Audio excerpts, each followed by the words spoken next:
A 2004 Honda CRV Low Beam. بس الناصي بس الناس. low beam issue. When you first started, they worked fine, and he said after 5-10 minutes they will go off by themselves. So I'm gonna pause and come back when they're off. The guy said the owner said he changed the switch, 3 of them, actually 2. One from the junkyard, one aftermarket brand new, and that didn't fix the problem. We still have a low beam. Some of you guys probably know what happened recently in Dallas with the weather and all of that. And he said since that day, that's what happened with him. The low beam started having problems. I see that he have some aftermarket fog lights or work lights, whatever you want to call them. We're still waiting for the light to go off. I took it in a test drive and now they're off, but the little one is on, still on, but the low beam is off. So let's go back to his shop. He's a truck mechanic right here. So let's go back to his shop and check it out. Came back to his shop and now they are on. We need them to be off to be able to test this circuit.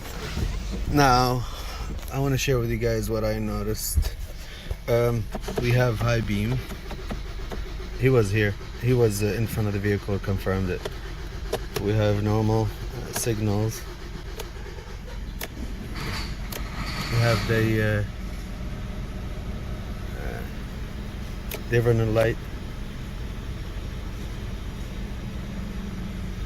What else we have? Oh, we have wiper.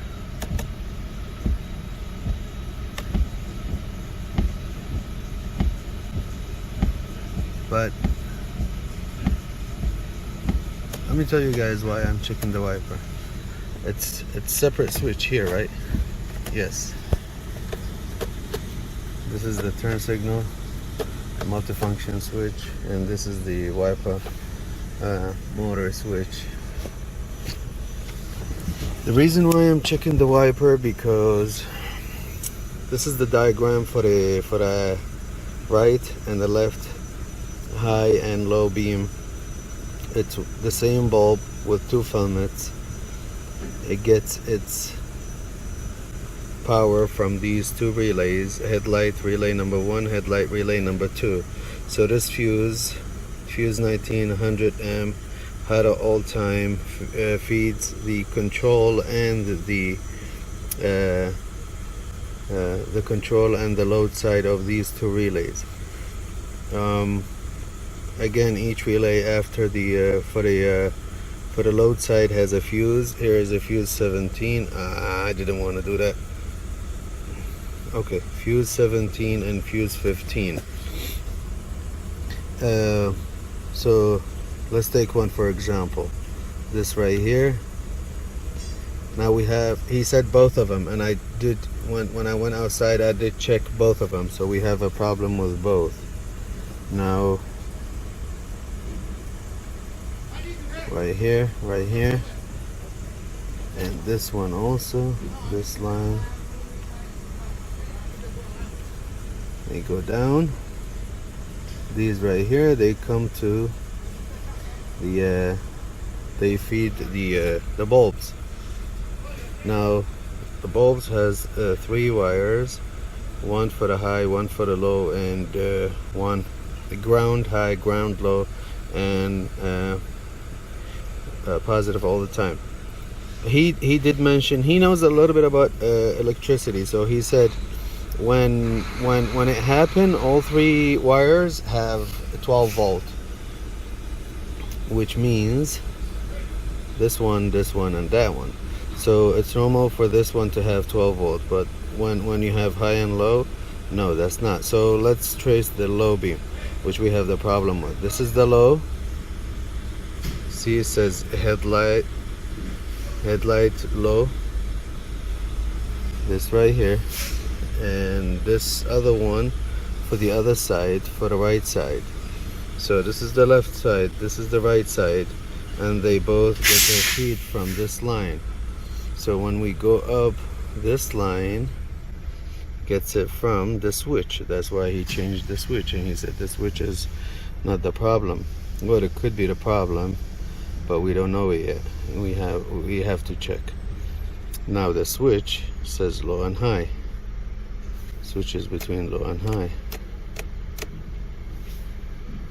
The switch gets its ground from G401 behind glove box right there. Now G401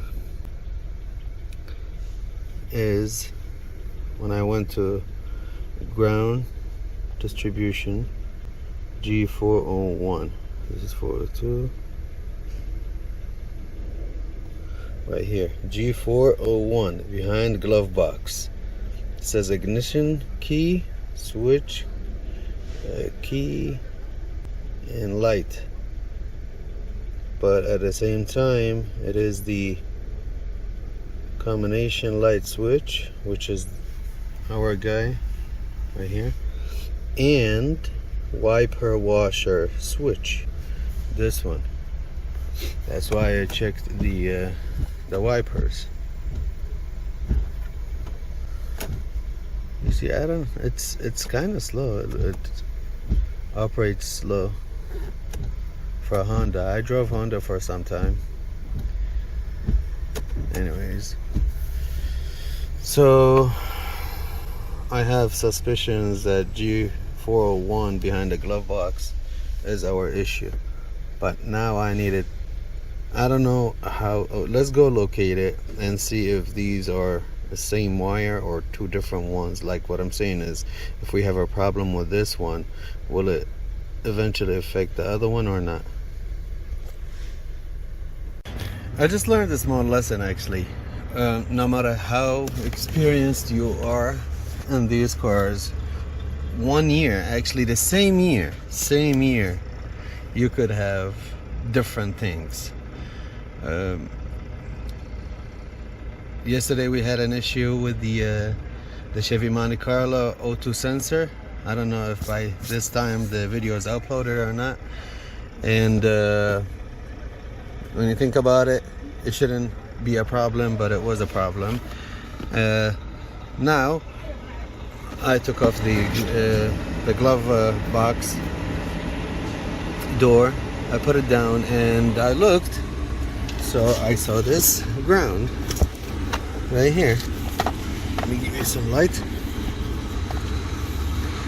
It's obvious, you cannot miss it. So you assume this is G401, and I didn't want to touch it. I didn't want to move anything. But before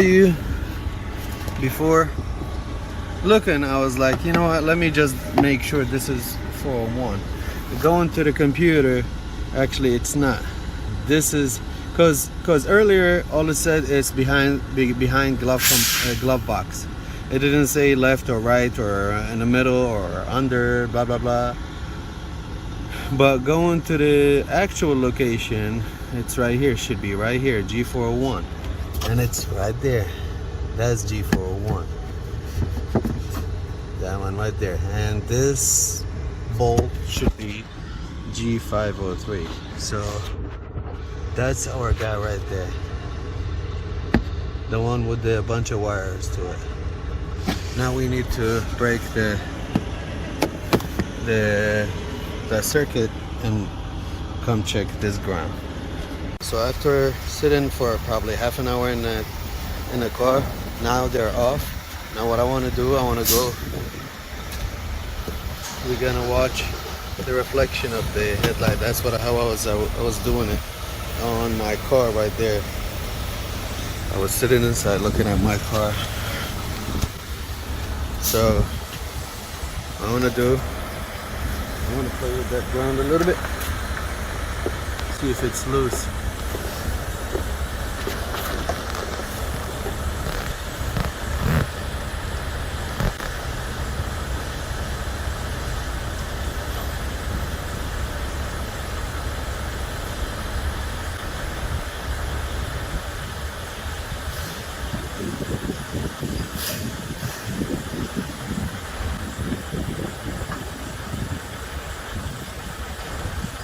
he said all three of them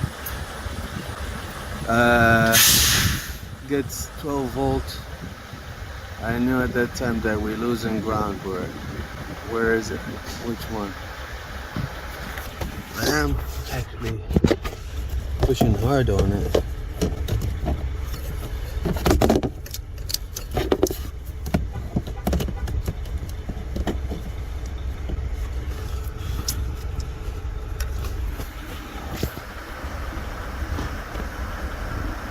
Now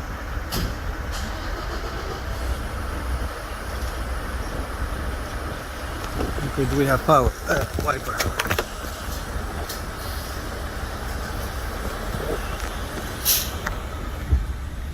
Yes, we do.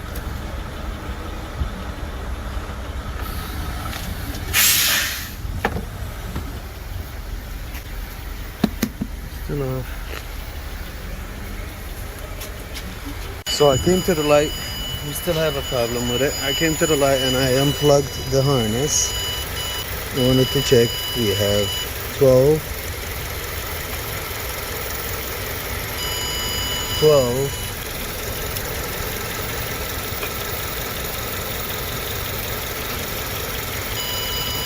and 12. All three have 12 volt. Now, if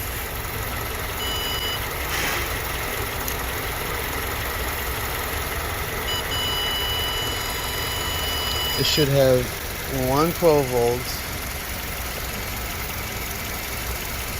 And let's go look at the diagram again. Still have the problem, yes. So we should have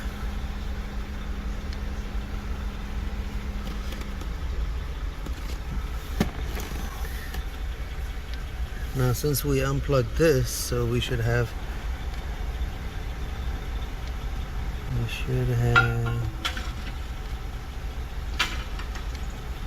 one ground. No.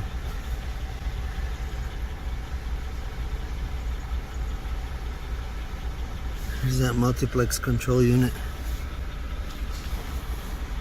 We might have a multiplex control unit faulty item. Because now, again, we should have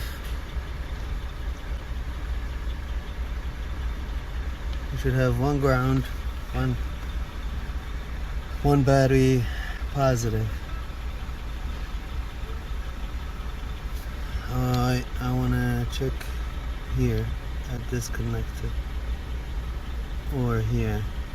If we have a ground here, that means this unit is faulty. Now we have a working light again. Let's check the connector.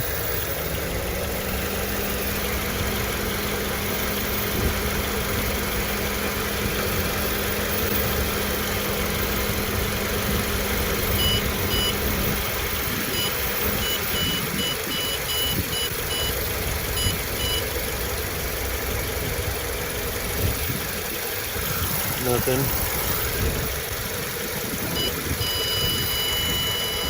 That's wrong.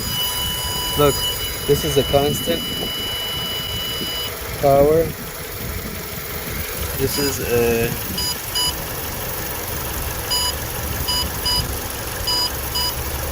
so that's why the light is on. This one is not a ground.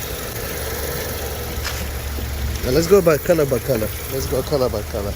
I don't want to stop doing this. Let's go color by color. Where we at? Left side. Left side, left headlight. We should have red and white, red, yellow, and red and blue. So we have red and yellow should have power all the time, and red and white should have ground.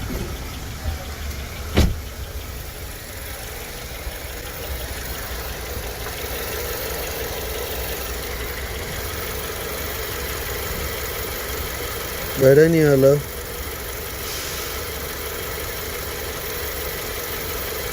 And red and white.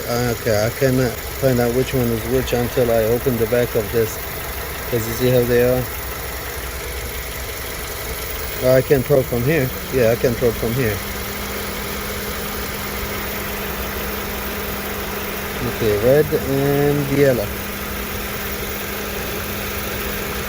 Which is this one. Alright, that's good. That's 12 volts. So red and white should have a ground. And I cannot reach it until I think this is red and yellow, because this is constant ground. This side, sorry, constant power. Yeah, so this is red and white. One in the middle. This should have a ground.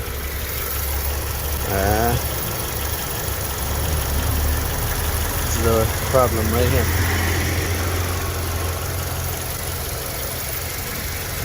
If I plug it, he said the high beam works fine, by the way. So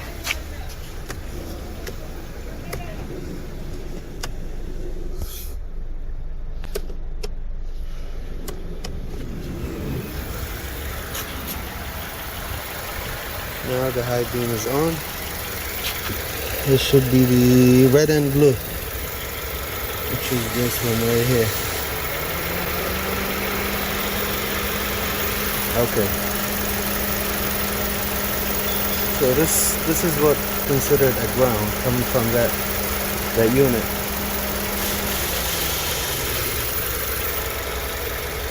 And the other one we have the fluctuating, and the other one we still have the red. Okay. Alright. Let's go to the switch. Go to that unit. Alright, so I decided to come here to the switch because this unit is inside. Oh, where did I go? This unit is inside the fuse box, so it's a part of the fuse box. So let me see if I check these two. The ground that come into the switch, and this red and white, which goes down and feeds the low headlight low loop. So I come here, I'm looking for red and white. So I wasn't able to find it like that, so I decided to disconnect the harness to have a better look at the back of it. And all of a sudden, let me show you guys, I see the red and white here. I'm like, why I didn't see it when it was plugged? And even if it is on the top row. So I looked here, you see how it is like brownish? Now why the color changed? It is the same one, see it? When I twist it, that's the red and white. Okay, why it changed color? So I look at the harness, and voila, I see this. Harness is damaged. Now we have to find an explanation why it is damaged. Aftermarket bad bulbs, probably. He said it happened when it snowed, which I was thinking about a ground, but this has nothing to do with the snow. This is something that happened over time. Unless we had a loose wire somewhere, probably the harness over there at the light. One of these harnesses probably was loose. So when the low beam was on, one of these, where is it at? One of these probably pins are loose. So when the low beam comes out, that looseness cause a small spark. It makes a small gap. That small gap becomes a high resistance in the circuit, and high resistance will cause contact points to melt, like this one. I'm not sure, it's an old car, 2004 or 2003, but I think this is our problem. So what I'm gonna do, I'm gonna show this to the owner. I wonder if we can recreate the problem here. Let's try it. Now I unplugged the harness and I'm looking at the reflection of the light on the back of my car's tail light right there, and I moved this wire and it turned off. Look, you see how it came on? There you go, off, on, off, on. It is just, I'm having a hard time getting, yeah, there you go, see it? There you go, that's the problem. Let me go brief the owner.